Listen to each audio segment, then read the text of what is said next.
everyone, it's Anna and welcome back to another Christies Direct video. In this video today I'm going to be showing you how I groom my own dog. She is called Zanza and she's 2 years old and she is a long-haired German Shepherd. But I will just be taking you through the process I usually go through when I groom her. So let's get started. So in this first video of her in the bath, you'll actually notice I take off her grooming loop, which is basically just because I know Zanza like the back of my hand, probably better than I know the back of my hand, and I just know she's not going to do anything and she is so used to this. I've had her since she was a puppy and she's safe and sound. I know she's not going to go anywhere. So next up you'll see what I do is I soak her like I do in every video. I just soak her all over. Sometimes you'll notice I hold the shower head quite close to her body or her coat or her skin. This is just because I want to make sure I am really penetrating her coat, because it is a really thick coat and I want to make sure all that water is getting right down into the root and into her skin. So if you usually watch my videos, by now you will know I am the biggest fan of the Groom Professional Dirty Dog Shampoo. And believe it or not, this is the shampoo I am using on Zanza today during this groom. I just find Zanza typically is a very dirty dog. I have a bit of grass outside my salon where she sits all day, but when it rains it is literally like a puddle of mud, but she just likes to sit in it. There's also a stream near my house where after a walk or if I've thrown the ball for her, she will just sit in there too, and it literally stinks. So I find this shampoo is just the absolute best for her, and it always leaves her squeaky clean afterwards and takes away the horrible smells that sometimes her coat just seems to produce after all her antics that she gets up to in the garden and in muck and leaves and anything you could literally think of. So after I've applied the shampoo and really scrubbed it right down into her skin, I rinse it all off, and to make sure it's rinsed properly I just try and look for that or feel for that squeaky feel on her coat, because that's how you know it's definitely all off and she's definitely good and clean. But usually after the second shampoo you'll find it's even squeakier and feels even better. So sometimes when I'm grooming Zanza I would use a conditioner because she does have a long coat and I like it to be nice and shiny, especially like on her black bit. She is black and tan. But instead today I am using the Groom Professional Moisturising Shampoo. It's actually something I've only started using very recently and I can say I absolutely love it. I find it is quite, if you don't want to use conditioner on a certain dog, but you know you want to try and achieve that really soft feel or that really shiny look, it's a really good backup instead of using conditioner. So I'm using this on Zanza just to make sure she's extra clean, because she has had a really busy summer of being at the beach and being in the sea, so I want her to be squeaky clean. So again, what I do is I just lather this all over her. I get a really good lather going with it, especially because it's the second wash, then it is going to lather up even better than the first shampoo did. I like to lather it up, really massage it into her coat just to get that like the same sort of thing you would do with conditioner, but it's not a conditioner. Yep, just lather it all up, sorry, and do the same again. Then rinse it off her body and rinse until the coat is nice and squeaky. You don't want to leave any remnants behind because that can just leave the coat looking or feeling greasy, and it can cause skin irritations if you haven't rinsed the coat properly and there's still shampoo sitting like at the base of their skin. You just don't want that to happen. So after I have towel dried Zanza, what I do is I get her standing up on the table and I give her a spritz all over with the Groom Professional Fast Dry Spray. It is literally my go-to. It is holy grail stuff. Like I say it every time, I just don't know how I ever coped without it. Especially because I do lots of big double coated and thick coated braids. It's just amazing. So a lot of the time when I'm doing a double coated braid I will use a very vigorous motion with the drying nozzle and I'll hold it quite close, but if you're holding it close you do want to make sure you're moving it quite fast, because dryers, even if you don't have it on a hot setting, they can heat up, and you don't want to be holding it too close to the skin for too long a period, because then it could end up burning the dog's skin and then you'll just be having a nightmare. So if you're going to hold it close, really fast movements, and this is really effective for blowing the coat out and loosen it, so even if it doesn't all come out when you go to then brush it out later, it's so much easier. It should just slide right out. But I do find this method is brilliant for saving yourself doing all that brushing, because this gets so much of the dead undercoat out. And believe it or not, before I actually started drying Zanza today, I thought, oh, she's not shedding that much. I own a German Shepherd. She is a German Shepherd. And I actually had the cheek to say to myself, oh, she's not going to be shedding too much. Have I not learned? I don't know. Anyway, so that's one of the techniques I use. And then another technique I like to use for the double coated braids is the open close method, where I bring the dryer back, I see what's there and come close again, and it just blows it all out, I suppose. But yeah, there's a few methods I like to use while doing this, but luckily for me, Zanza's coat was coming out quite easy today, even though I thought she wasn't shedding. Am I stupid?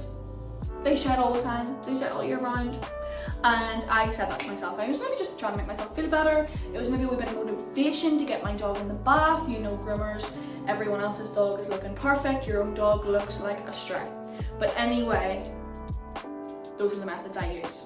Another method I like to use when deshedding like a big double coated braid is I like to either do it with a finishing dryer, or I just hold my nozzle and put it on a lower setting and hold it back a wee bit so that you can see the hair is nicely spread out, sort of like in a circle. And I like to just brush it out with a slicker. I find this is good for the stubborn undercoat that isn't coming out with the dryer. Just again, it saves yourself from all that work with just like a brush after you finish the drying process. I feel like this makes it that wee bit easier. The more you can get out with the dryer or with the help of a dryer, the more you're going to save yourself time-wise and effort-wise. Like your hands start to get very sore, and I don't know about anyone else, but when I'm deshedding a dog, I tend to get very warm and sweaty, so this helps with that. So after we've finished with the dryer, what I like to do is take my trusty undercoat rake. It's from Groom Professional also, and just rake through the entire coat of the dog, and this rake is absolutely amazing. When I first started grooming, I actually don't think I ever used these before. They came into my life not as grooming came into my life, like, I mean, I learned about them after I had done like a few double coated braids and desheds, which I don't even know, thinking back, I don't know how I managed to do that. Weird. But yeah, I think if you are someone who does a lot of double coated braids or thick coated braids, you need one of these in your life, because it just, the undercoat seems to glide out with them, and it's very satisfying. I think I say that a lot, but it is very satisfying, and I just love them. I couldn't live without my undercoat rake now, and yeah, everyone should get one. So after you have successfully removed all the undercoat, what you want to do, well, personal preference really. Personally, I actually like Zanza to be quite natural, and I think I'm kind of a hypocrite because some people ask for their cocker's feet to not be trimmed, and I'm like, why? Like, just trim them, it's so much easier to keep. But I do like Zanza to be quite natural, and she does have hairy little toes, and her belly's usually like straggly, and she's just usually like kind of rough looking, and I like that. But for the sake of this video, I have decided I'm going to style her for y'all. So what we do is we start by, I'm starting on her front foot, and I'm combing up the hair that is sitting like on top of her paw, and I'm thinning down the way. So you don't want to thin from where it's growing, because you could then take away too much and completely lose the shape of the paw. And if you're using thinning scissors, yes, they're very forgiving, but there's no point using thinning scissors if you're going to go right from where the hair's growing, because you could just lose that shape that you're trying to achieve.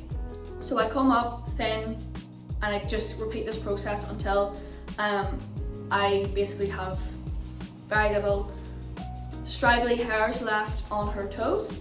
I also go round the outside of her paw with my thinning scissors just to tidy up that area and shape it a wee bit more. There are some long-haired German Shepherds whose feet really grow a lot. Zanza's not one of them, luckily, because then I probably would do a lot more styling and cutting. So for underneath Zanza, I'm not really trying to achieve like a desired shape or anything. All I'm doing here is tidying her up. Like, I'm not going for like a show look or anything like that. I just want to tidy her up. So in this part of the video, I'm using my Kimchi blenders, which I got from Christies Direct, and I'm just sort of trying to create like a smoother line underneath her tummy, so that it doesn't look as messy or straggly. And I'm just taking away those straggly hairs that are making it look more messy, so she does look a wee bit more groomed by the end of this, but she still isn't like, she doesn't look like, you know, a poodle. Not that she ever could or would. Then on the back of her front leg, I'm literally doing the exact same thing. Combing upwards with the hair, getting all the straggly bits with my Kimchi blenders, and this is just going to create like a more padded look than hairy, I would like to say. I'm not taking away loads of her hair, that it is just padded, but it just doesn't look like there's as much hair sticking out the back. I suppose that's all I ever have to say. I always overcomplicate things, but yeah, I'm just taking away again the straggly hairs to achieve a more groomed look. So again, you'll see me do this on her back leg. I'm just combing up, taking away the straggly bits, but then I move on to her bum, and for this I'm using a pair of round chunkers. I'm not again trying to achieve any look, like I'm not trying to create like a Pomeranian bum or a Corgi bum or anything here. I just want to sort of shape around that area, so it does achieve that more groomed look, so she looks more put together. And I find after Zanza has been blow dried, she is like the most puffiest, fluffiest dog in the world. So it's actually quite easy to do this with her then, because I sort of can already see the shape that I want to create before like combing or anything. But yeah, I just move my scissors around in the shape I want to create. So repeating the process I used with Zanza's front feet, I go around her back feet again with my Groom Professional Serious thinning scissors, and just thin away any of the little straggly hairs that are making her look a wee bit messy and a wee bit not put together, until then she's got a lovely nice shaped foot and she looks like a show dog. Only joking, because that's not the look I'm going for. I just want her to be put together and tidy looking. Then to finish Zanza off, I am using one of my absolute favourite Groom Professional colognes. It is called Vanilla Cupcakes. Any of my friends that have dogs, I have made them buy this because it is absolutely beautiful. No joke though, it makes me hungry when I smell it because it's just so sweet and delicious. But this is what I'm using on Zanza today because I want her to make my house smell like vanilla cupcakes. So that's it for today's video. Thank you so much for watching. I hope if you have a long-haired German Shepherd in your salon soon, this video helps you and gives you some tips and techniques to achieve whatever desired look the owner might be after. And if you like this video, please like and subscribe to the Christies Direct channel, and I will see you again next time.